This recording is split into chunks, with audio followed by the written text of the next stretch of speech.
A BPMC, para mim, é a minha casa. Eu sou uma analista clínica do comportamento, eu trabalho na prática da análise do comportamento. Quando a gente pensou em fazer uma associação que congregasse analistas do comportamento e também os cognitivistas, desde o começo, eu participei dessa ideia, dessa discussão. O primeiro contato foi em Ribeirão Preto, na antiga Sociedade de Psicologia de Ribeirão Preto, que depois se torna a Sociedade Brasileira de Psicologia. E nesse encontro estava a doutora Teresa Metel, que está em Brasília, Bernard Ranger, tinha outras pessoas, o Ricardo Goraieb também estava, não me lembro se o Hélio também estava lá. E a ideia era criar uma associação onde pudéssemos, mais especificamente, porque a Sociedade de Psicologia de Ribeirão Preto, depois a SBP, é um grande guarda-chuva.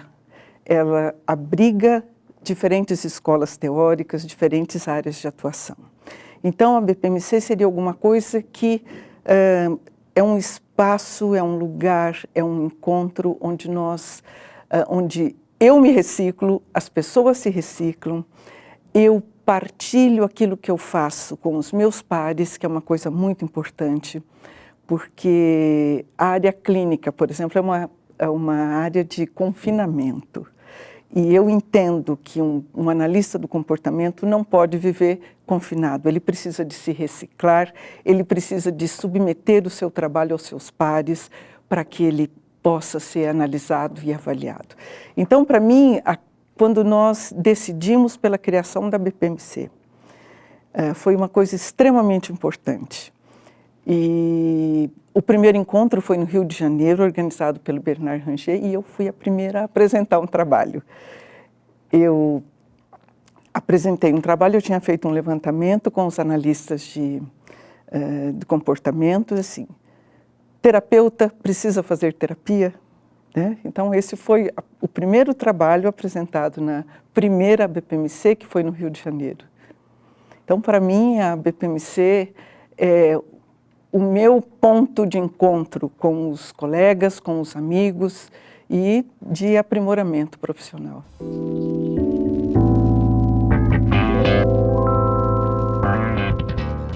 Quais foram os momentos que mais me marcaram na BPMC?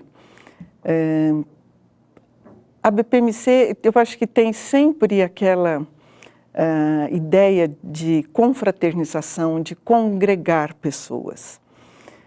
Como qualquer sociedade científica, às vezes há momentos, e todo mundo, é preciso muita gente para, como a gente diz, carregar o piano. E não é fácil reunir pessoas que têm essa possibilidade, têm a disponibilidade de fazer isso. Alguns momentos foram, assim, preocupantes para achar quem é que quer, quem pega a próxima diretoria, quem é que vai fazer, quem é que se dispõe. Né?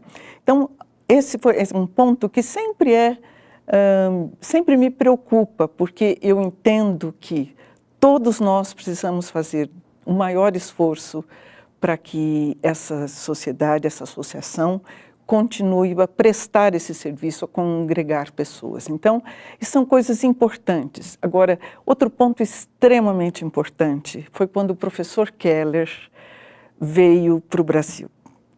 Ele veio para a BPMC e foi homenageado pela BPMC. O professor Keller tem uma importância muito grande para a análise do comportamento no Brasil. Ele que formou os primeiros profissionais, como o professor Isaías Pessotti, como a professora Carolina Bolli, a professora Maria Amélia Matos, e eles que disseminaram a análise do comportamento para o Brasil. Várias outras pessoas que participaram disso. Então, foi um momento de grande emoção quando o professor Keller veio em Campinas, ele foi homenageado. E era uma pessoa com seus 90 e tantos anos, uma coisa encantadora. Ele veio receber o prêmio aqui no Brasil e daqui ele ia para Veneza receber um outro prêmio também. E a fala dele, ele devia ter acho que uns 96, 97 anos, eram os projetos de pesquisa que ele tinha. Isso é uma lição de vida que é inesquecível, é uma coisa maravilhosa você ter esse modelo, ter esse exemplo. Isso é uma coisa muito importante. Um outro momento emocionante para mim foi quando, nos 10 anos da BPMC, conseguimos reunir todos os ex-presidentes, pessoal da diretoria. Foi uma comemoração muito importante também. São pontos assim extremamente marcantes na vida da BPMC.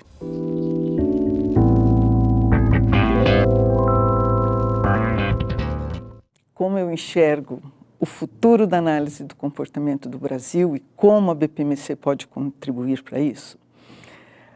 Eu enxergo que o Brasil está descobrindo a análise do comportamento. Eu acho que ainda há grandes equívocos em relação ao que é a análise do comportamento. Mas eu entendo que, assim, quanto mais nós, os profissionais da área, trabalharmos de uma forma competente, com uma sólida formação, nós seremos instrumentos para a divulgação da análise do comportamento no Brasil. Eu tenho uma preocupação, eu acho que assim, eu me formei no começo da década de 70 e nós tínhamos uma sólida formação em pesquisa. Íamos para o laboratório, trabalhávamos com os ratos e aprendíamos todos os princípios de aprendizagem, a gente trabalhava ali. Eu entendo que esse é um objetivo que a gente deveria resgatar.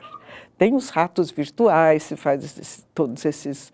É possível fazer isso virtualmente, mas eu entendo que se a BPMC puder contribuir para que todas as universidades, as particulares e públicas, criem oportunidade, criem condição para que os alunos, não só com ratos, aprendam a fazer pesquisa, aprendam o que é controle de variáveis, aprendam o que é essa famosa tríplice contingência que nós tanto falamos, né? E quando você forma pesquisadores, você forma pessoas que vão produzir conhecimento, não só que nas cadeiras básicas e muitas vezes na aplicada, é possível e é absolutamente desejável que existam pesquisas na área aplicada também. E é assim que nós poderemos contribuir para o aprimoramento, para a divulgação, para o respeito da análise do comportamento no Brasil. Eu acho que a BPMC tem muito a contribuir. É um ponto de encontro e eu acho que as diretorias têm se preocupado com isso. É que todo mundo que está na diretoria ou no conselho, como eu faço parte do conselho, todo mundo tem muitas atribuições, mas tem essa bandeira, a bandeira de cuidar da análise do comportamento no Brasil, de divulgar, de formar pessoas para poder ajudar. Eu acho que a análise do comportamento tem como ajudar a população de um modo geral, não só do ponto de vista clínico, mas em todas as áreas da nossa vida, do nosso cotidiano, né? A gente tem muito a contribuir com essas situações todas. Eu acho que a BPMC é uma figura, é uma instituição, é uma associação essencial para a análise do comportamento no Brasil.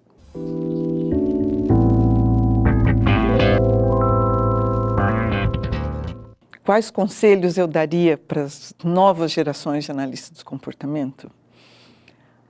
Aprendam a fazer pesquisa, aprendam a estudar, a ler pesquisa. Eu acho que isso é uma coisa fundamental. Eu acho que se as novas gerações tiverem essa oportunidade, se elas não tiverem, se elas não se apresentarem, que elas criem essa condição, que elas tem que ir atrás e ver. Eu acho que o que precisa é formar a ideia, formar uma atitude, um posicionamento de assim, a análise do comportamento é muito nova. Nós temos muito a conhecer ainda sobre os fenômenos comportamentais, tanto em humanos como em não humanos, porque a ciência busca dados para formular, para conhecer e formular leis que regem os comportamentos de todos os organismos, né?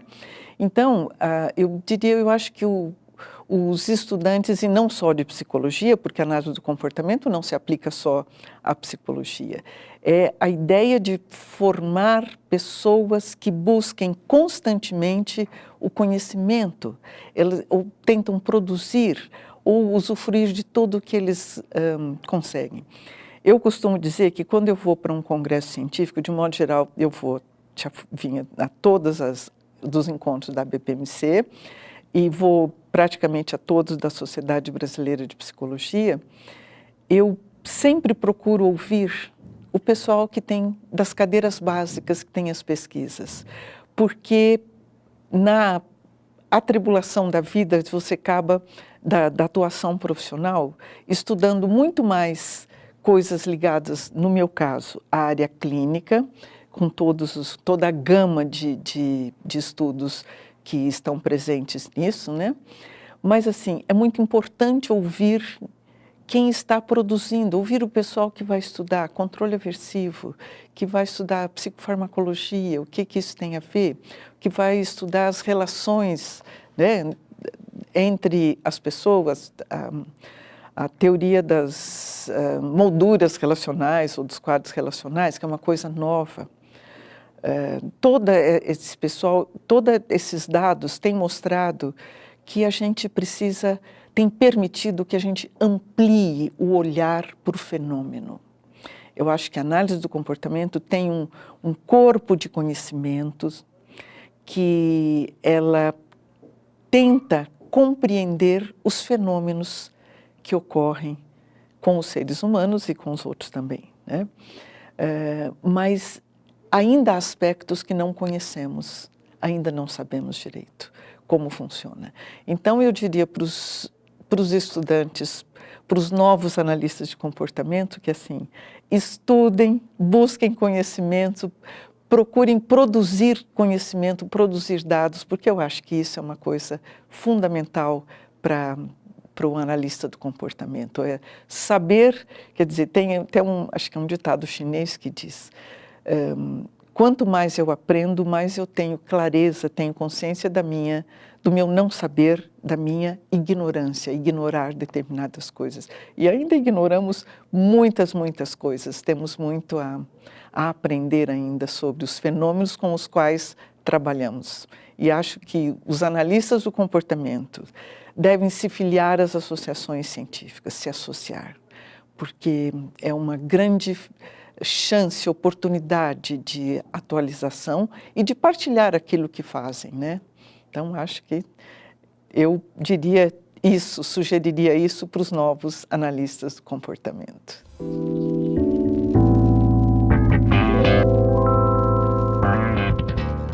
Por exemplo, o professor Seligman, ele era um clínico, ele preocupado, tentando entender o fenômeno humano, ele vai para o laboratório trabalhar com animais, trabalhou com animais de várias espécies, de ratos, etc. E ele tenta reproduzir no laboratório a condição dos efeitos da punição que levam à diminuição do repertório, que desenvolvem o que ele chama de desamparo aprendido. Quer dizer, nada do que eu fizer no ambiente interrompe a punição. Isso é um exemplo de pesquisa básica e que nos ajuda muito na vida a entender os efeitos da punição. Eu acho que nós vivemos, por exemplo, numa sociedade cujo controle aversivo do comportamento é muito intenso. Ninguém nos parabeniza porque dirigimos na velocidade certa, mas nos punem porque excedemos a velocidade, e assim por diante. Nós vemos isso se reproduzir nas famílias, nas escolas, nas igrejas, em todas as agências de controle. Então, eu acho que a pesquisa básica pode nos ajudar muito, muito. Eu acho que esse é apenas um dos exemplos. Quando você vê, por exemplo, as pesquisas do professor Sidman e todos os seguidores dele, o Brasil tem exemplos brilhantes, com a professora Deise, o professor Júlio de Rose e muitos outros, trabalhando sobre toda a parte de controle de estímulos e que tem um belíssimo trabalho na área de educação para a alfabetização sem erro, né? Então você tem, isso tudo vem da pesquisa básica, isso tudo começou, todos esses estudos começaram no laboratório e como é a ideia, quer dizer, nós precisamos estudar todos os organismos. E quando o mesmo fenômeno se repete em diferentes organismos, nós podemos estruturar um corpo de conhecimento e, eventualmente, chegarmos a uma lei, né? Como a gente diz, o Skinner não inventou o reforço, ele apenas identificou, né? Ele apenas identificou que uma coisa que ocorre após o comportamento, aumenta a frequência do comportamento. E é a grande papel do cientista, quer dizer, o cientista não inventa controles, ele apenas identifica. E ao identificar e revelar para as pessoas, ele ajuda as pessoas a entenderem o que se passa com ela e poderem tentar fazer melhores escolhas para a própria vida. Então, eu acho que a pesquisa básica é fundamental para o desenvolvimento de uma área de conhecimento.